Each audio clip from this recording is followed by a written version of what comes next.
The Winter Journey. At autumn's end, the wind blew colder, and the last leaves fell from the trees. The crops were harvested, and the feasting was over. For Pocahontas and her village, the time had come to travel to their winter camp.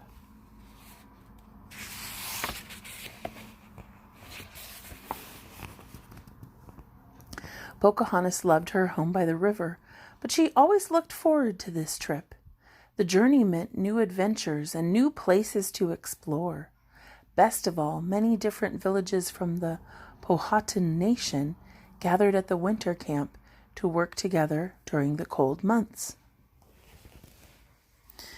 As they walked, Pocahontas stepped off the trail and bent down to examine the cold ground. She saw fresh tracks from a possum, a family of deer, and even a bobcat. Some animals were still out and about in the winter. Moments later, snow began to fall. Pocahontas tipped her head back, enjoying the feeling of snow on her face. "We are close," called Pocahontas's father, the chief of the Powhatan.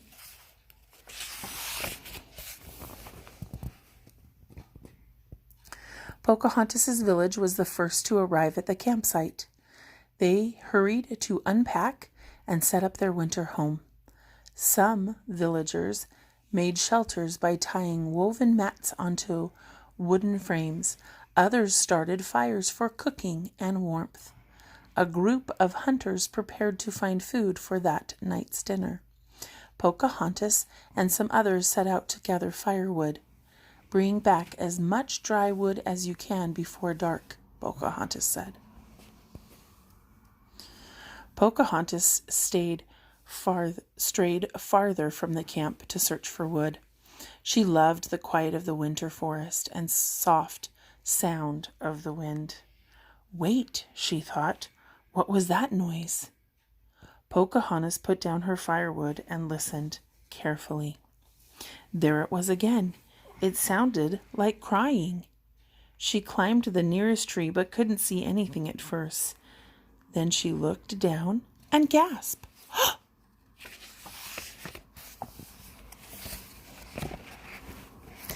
A little lost deer was wandering alone in the woods. He was too young to survive on his own and needed to get back to his mother quickly. Pocahontas climbed down from the tree. Her moccasins crunched softly in the snow. The fawn looked up and froze. Pocahontas held her hand out. "It's all right, little one," she said. "I'm here to help." Slowly, Pocahontas reached into her pouch and pulled out some berries. She held them flat on her palms so the breeze would carry the scent to the fawn. The little deer pricked up his ears with interest, and Pocahontas gently tossed the berries to him.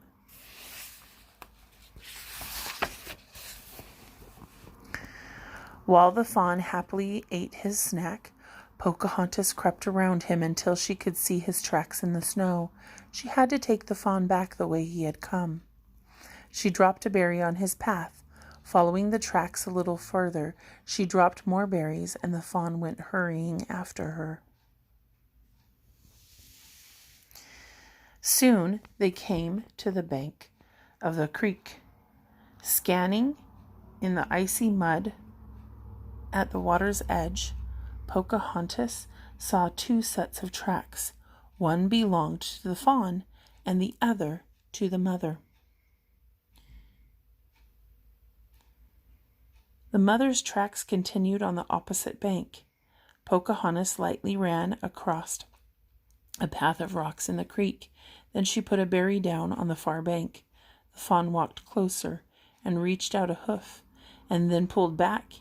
He was afraid of the rushing water. Patiently, Pocahontas piled more and more berries on the bank. The fawn gazed at the berries hungrily. Finally, he charged right into the shallow creek. Splash!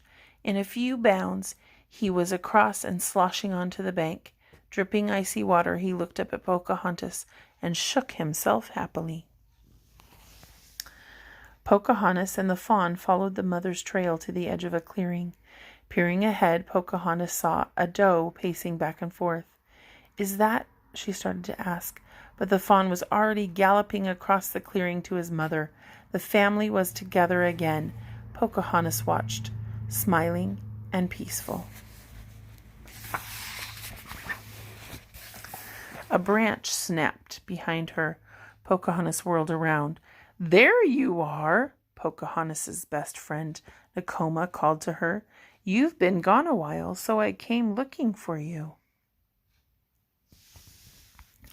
"Look," Pocahontas said, pointing. "The little one was lost." "How sweet," Nakoma said. "But we should get back. It's almost dark." Pocahontas brightened. "Has anyone else arrived?" "3 more villages. Probably more by now," replied Nakoma. Pocahontas nodded. "That's the beauty of the winter."